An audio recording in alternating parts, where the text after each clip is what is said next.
As the low rumblings of a nearby train gradually louden, the camera zooms in on the unsteady visage of Michael Corleone, the soon-to-be heir to the Corleone crime family. His fierce, seemingly impenetrable gaze belies the weight and tension of the moment, as well as the whirlwind of emotions no doubt swirling through his mind. Whether he even registers the voice coming from the man sitting across from him is unknown. His adversary's calm Italian ramblings, emanating from somewhere off-screen, are soon completely overpowered by the background noise of the train. And suddenly, as if the climax of an extended crescendo, the train screeches on its tracks. Michael lurches up from his seat, revealing the concealed revolver beneath his jacket, and 3 shots ring out, that in time will echo around the mafia world.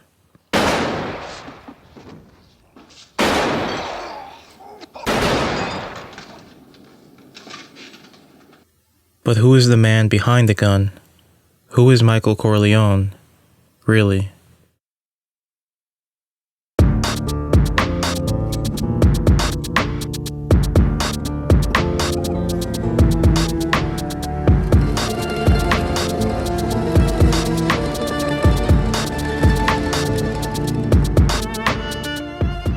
There's a lot to say about Francis Ford Coppola's 1972 magnum opus, The Godfather. The film is widely revered as one of the greatest pieces of cinema in film history, and Coppola himself as one of cinema's greatest auteurs. From the soundtrack to the acting and the social commentary embedded within, the film has attracted both popular and critical acclaim and has become an enduring element of pop culture. Of its more notable achievements, it helped to catapult the career of a young Al Pacino and cement his place as one of Hollywood's next big stars. And his performance was no small part of what made Michael a compelling character and the movie a compelling drama. But aside from the role that Pacino's brilliant acting had in helping to bring the character to life, what's often left out of the discussion is how Coppola's directing helped to shape the character in subtle yet masterful ways. In this video, I'd like to focus on the scene that I feel best showcased this. The tense first act ending sequence at Louis' Diner. The scene is a nearly perfect execution of one of the hardest principles in storytelling. Show, don't tell. Michael's hesitance to commit to his family's way of life is a prominent theme throughout The Godfather. As a veteran of the Second World War, Michael has been, to this point, insulated from the criminal world that his family operates in. And despite his surrogate older brother's attempt to shield him from the fallout of the assassination attempt on his father, Michael suddenly finds himself thrust into the center of a power struggle within the mafia world. Maybe we shouldn't get Mike mixed up in this too directly. But as he transforms from passive onlooker to the eventual heir to the Corleone crime family, there is nonetheless this pervading sense of inner conflict that seems to characterize his every action. Coppola uses the diner scene to portray that confliction in a way that makes Michael's journey to mafia superstardom, which would otherwise read like a straightforward gangster film power fantasy, a tragic tale about a young man torn between worlds. To many, Michael Corleone represents a self-assured, stoic, and confident criminal mastermind with no qualms about killing and an unmatched loyalty to his family. But I believe that Coppola's direction in this scene is actually meant to undermine that mystique and make us question the extent of Michael's conviction. The American political journalist and historian Theodore H. White once wrote, "Whether a man is burdened by power or enjoys power, whether he is trapped by responsibility or made free by it, whether he is moved by other people and outer forces or moves them, this is the essence of leadership." White's quote juxtaposes the more traditional understanding of what constitutes a leader, the natural, active, extroverted type that we all know, with a less orthodox understanding that depicts a leader as a more passive agent. And although the film takes great strides to make Michael seem a willing participant in his new mafia life in action and words, thus modeling him in the vein of an archetypal leader, Coppola simultaneously undermines that idea through subtle audiovisual cues that suggest an identity crisis is torturing the stoic young heir apparent. He uses the meeting between Michael, drug baron Virgil Sollozzo, and corrupt cop Michael McCluskey as an introspective character study of the enigma that is Michael Corleone. A man of contradiction who cannot seem to resist outward conformity to a lifestyle that internally he rejects. A man torn between familial duty and personal desire. A man who did not seek leadership of the Corleone Empire, but upon whom leadership was thrust. Coppola uses the camera to frame Michael as the central figure in the scene through a combination of stasis, motivated movement, and close shots.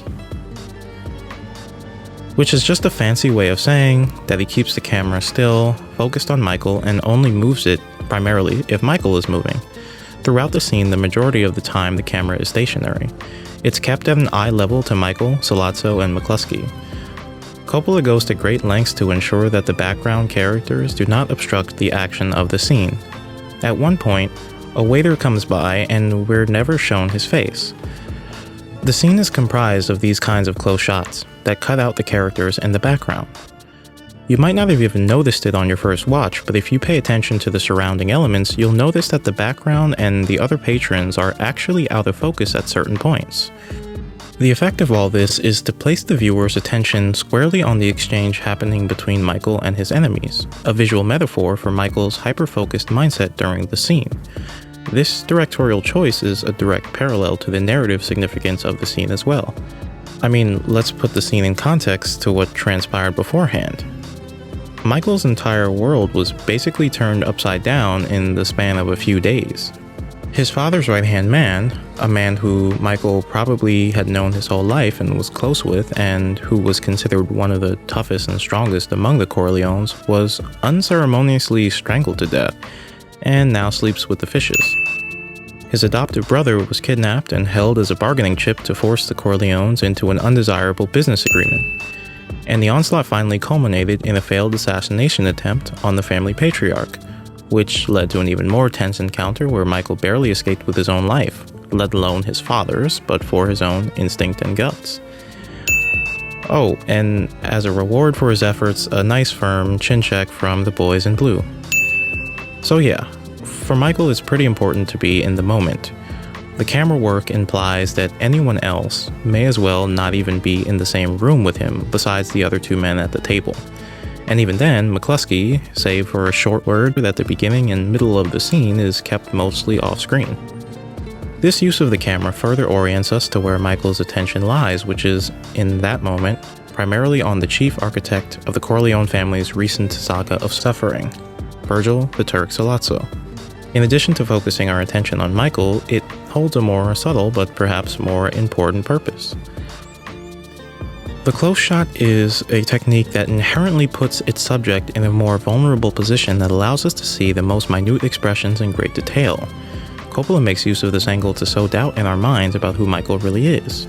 For example, this certainly looks like the face of a mafia boss here, but what about this? Or this?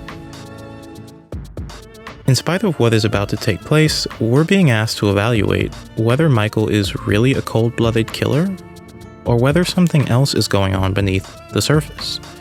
The close shot is an invitation to peel back the layers of Michael's facade and look for what's below. To stare in the supposedly stoic anti-hero's face and see if he'll crack. While not the most important aspect of the scene, the editing also buttresses the camera work and aids in Coppola's psychoanalysis of Michael. Pacing is an important component to any scene that can help establish mood, tone, and also convey thematic meaning. The use of quick cuts back and forth between Michael and Sollozzo's face, for example, during the scene, evokes a kind of frenzied emotional state, which is probably exactly what Michael is experiencing. His mind is racing to rationalize his current predicament and to remain focused on his mission. And what is his mission? You're gonna search me when I first meet them, right? So I can't have a weapon on me then. But if Clemenza can figure a way to have a weapon planted there for me,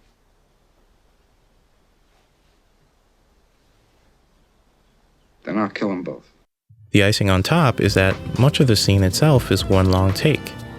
Instead of multiple cut sequences weaved together, The long take exhausts the audience and ratchets up the sense of tension and anticipation as we wait with bated breath for the fruition of Michael's ruthless plan.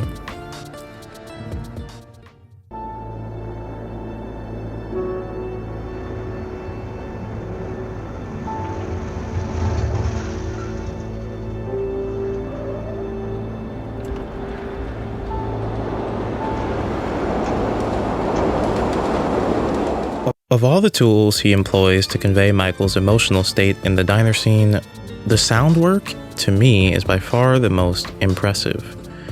The primary function of the sound in this scene is to isolate the viewer from the outside world and place us within Michael's mind. From the moment Michael steps in the diner, it becomes a kind of audiovisual metaphor for his mind. At the start of the scene, we can hear a combination of both diegetic and non-diegetic sound.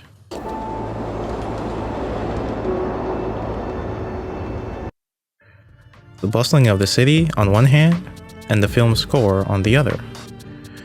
Once the trio enters the diner, however, these sounds do not return until the end of the scene, when Michael flees after shooting the two men. The majority of the sound is diegetic, which should have the effect of immersing us in the action of the scene, given the lack of artificial noise, and yet it seems to have quite the opposite effect. Instead, it seems to draw us away from the action and inward to Michael's psyche. Coppola's manipulation of the scene's amplitude creates a dynamic sound structure that sets this tone of unease from the very beginning, and the technique that he uses has two purposes. First, it indicates Michael's level of awareness of the situation and his surroundings. Throughout the scene, he appears to have a glazed, emotionless look, suggesting a degree of mental and emotional detachment from reality. And second, it has the effect of lulling the viewer as the scene ventures further towards its climax, which culminates in the sharp juxtaposition of the loud crack of Michael's handgun in the final moments of the encounter. Take a look at this sequence. McCluskey and Sollozzo engage in a brief conversation about the food at the restaurant, and the waiter comes over to pour them some wine. The dialogue is so trivial despite the seriousness of the meeting, and everything aside from them is quiet. The sound of the champagne bottle opening, an otherwise innocuous sound, is in this context unsettling when juxtaposed with the otherwise quiet of the scene. Here we have a formula for how the sound is used throughout the scene. The general low amplitude of the scene lulls us into a kind of dreamlike state, followed by a quick, sharp sound that breaks the monotony and brings us back to reality. It's really beautiful in how unsettling it is, and it's a common technique in a completely different genre of film: horror. Coppola is able to make us feel Michael's unease without having to even show his face or give him lines of dialogue that would more directly convey his emotional state, just by manipulating the sound. The sound work reaches its pinnacle during the sequence where Michael goes to the bathroom. When he enters the restroom, the sound immediately ratchets up, providing a sharp contrast to the quiet of the dining room area, again using the same technique as the champagne bottle. The rumblings of the nearby train slowly and steadily build up as he searches for the gun stashed behind the toilet seat. The sound mirrors the action, conveying the panic that he feels momentarily when it looks as though he cannot find the weapon. Right before he prepares to exit and return to his unsuspecting victims, he pauses, as if in reflection, as if experiencing self-doubt. He almost looks to be in pain as he grips his head after smoothing his hair, and we can't help but wonder whether he's got it in him to use the gun he just retrieved from the stall. The sound of the train once again kicks in, as if validating our concerns. It ratchets up to its highest point right as Michael pauses, as if it were the sound of Michael's innermost thoughts and emotions gathering together in a last-ditch attempt to strengthen his resolve. When he emerges, the amplitude of the sound returns to its pre-existing levels, reflecting his newfound determination and focus on the task ahead of him. The entire sequence is an auditory representation of the conflicting thoughts and emotions battling within Michael's mind, and his efforts to quiet them. The noise of the train represents the inner doubt and unwillingness that Michael has about fully committing to the task ahead of him, which he knows will alter the course of his life forever. While there are many scenes throughout Coppola's Godfather films in which characters exchange dialogue in Italian, this particular scene is one of, if not the only, instance where no subtitles are provided. The characters often speak in Italian, whether just in casual conversation or when discussing serious business. This meeting certainly fits that criteria, as it is the last ultimatum keeping the 5 mafia families from erupting into full-scale war. And yet Coppola chooses not to have the exchange between Michael and Sollozzo subtitled, which makes us focus less on the words being said and more on how they affect Michael. This becomes even more apparent when Michael emerges from the bathroom after having retrieved the gun. When he returns, he barely even looks Sollozzo in the eye as Sollozzo restarts the conversation. The fact is that Michael doesn't care what's being said, and Coppola is implying through that directorial choice that neither should the viewer. For that matter, in case you've forgotten at this point, there is a third man at the table who doesn't speak Italian whatsoever. Their decision to converse in their native tongue shuts McCluskey completely out of the scene sonically, in addition to his visual erasure, until the scene's climax. Coppola doesn't want us to focus on what's being said by anyone at the table. He wants us to focus on Michael, and particularly on his subtle, uneasy facial expressions and mannerisms. They betray the facade that he's trying to impose on the men, the viewer, and even himself as he tries to convince himself that he's doing what must be done. While in the middle of his conversation with Sollozzo, Michael reaches a stumbling point where all of a sudden he can't seem to find the words to express his thoughts. Based on the response he ultimately gives, it's clear that Sollozzo asked him something along the lines of what he wanted. Michael's reply is, What I want, what's most important to me, is that I have a guarantee. No more attempts on my father's life. While obviously referring specifically to the context of the current conversation and finding a way to avert mafia war, we might see this statement as reflecting a deeper broaching of Michael's true aspirations and dreams. While saying these words in Italian, Michael sounds unsure and incapable of finding the words. He then switches abruptly to English, and his tone suddenly heightens as if Sollozzo's question has unwittingly struck a nerve. Why does he struggle in the moment? On the one hand, consider the narrative implications of him finishing his thought in English, which one might read as a departure from or outright refusal to adhere to the old world customs of his Italian heritage, instead choosing to embrace modernity and Western values. But I would argue that the struggling itself is a significant character moment, as it suggests that the viewer should not be satisfied with the answer Michael ultimately gives. The fact is that Michael doesn't really seem to know what he wants, and even at the dinner table, as he prepared to commit an act that would indelibly alter the course of his life and thrust him into a world of crime, he could not articulate what he truly wanted for himself and his own future. Let alone that the course of action he chooses, murdering Sollozzo and McCluskey, starts a chain reaction which ends in more death, the exact opposite result of what he claimed to want. His inability to answer his own question and reconcile the contradicting emotions and desires within him was a central theme of the diner scene, and it's essential to who Michael is as a character. It's scenes like these that make Michael's character a tragic one. Despite his heinous deeds, right up until the moment he goes through with them, he experiences self-doubt. His internal conflict is agonizing at times to the point of causing a visceral, physical reaction. Pacino's performance alone is pivotal in evoking that sense of tragedy, but Coppola's directorial choices are what really elevate the metaphor, and the style with which he does it is what makes this scene one of the best in the film and in film history.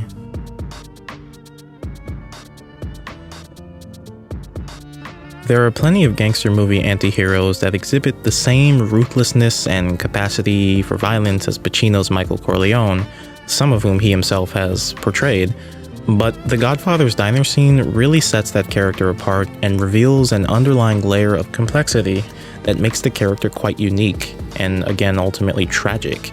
Though on the outside he's this cold, calculating man in control, Coppola's directing brings Michael's underlying insecurity, uncertainty, and inner conflict to the forefront.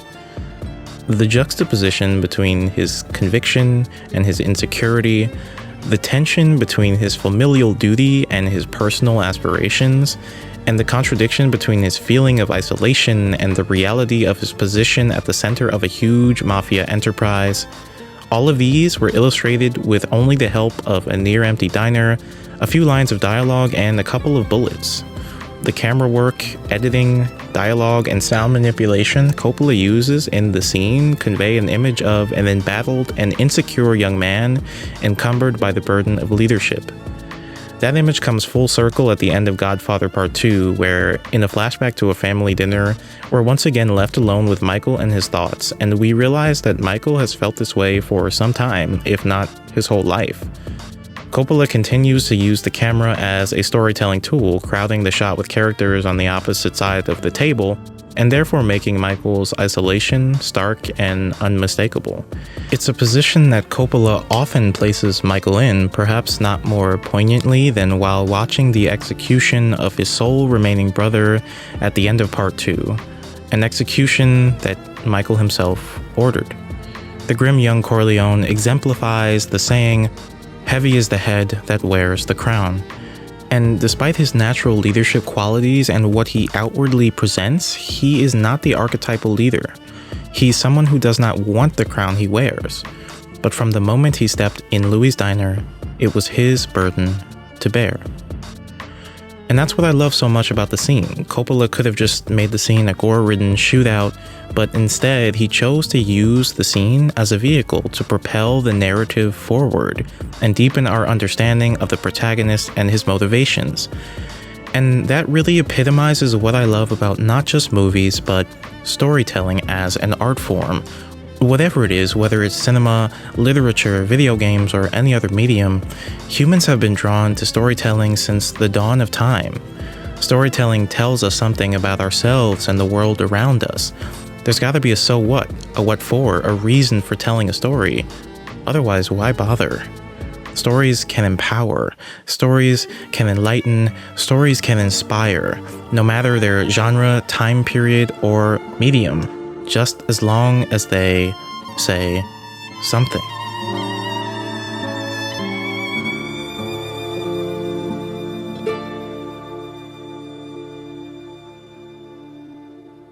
Well, that's it for the video. If you got this far, thanks so much for watching.